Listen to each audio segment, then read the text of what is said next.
Mastering the Art of Flattery. Understanding kissing up. Hello, everyone. Today, we're diving into an interesting English idiom that you might have heard in movies, at work, or in social situations. Have you ever wondered what it means when someone is kissing up to another person? Well, you're in the right place to find out. We're going to explore this phrase, its meaning, and how you can use it correctly in English conversations. So, let's get started and unravel the mystery behind kissing up. Kissing up is an informal phrase that often carries a negative connotation. To kiss up means to flatter someone excessively and insincerely, usually to gain favor or advantages from them. This term is often used in professional and social contexts where one person wants to be seen in a good light by someone in a position of authority or influence. Understanding where a phrase comes from can often help us remember it better.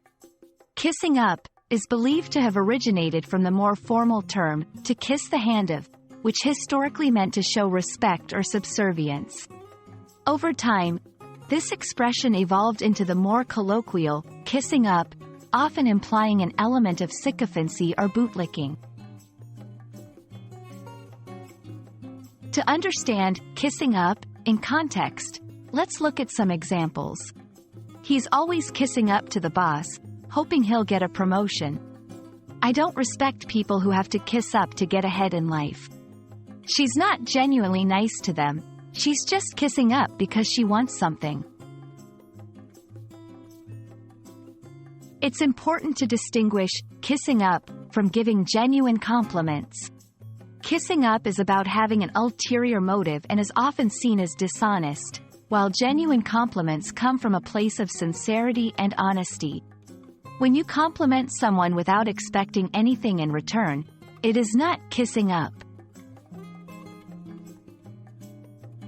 There you have it. Now you know what kissing up means and how to recognize it.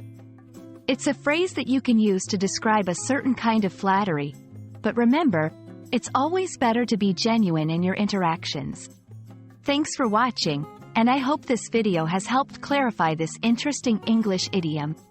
Keep practicing, and don't forget to be true to yourself and others in your journey to master the English language.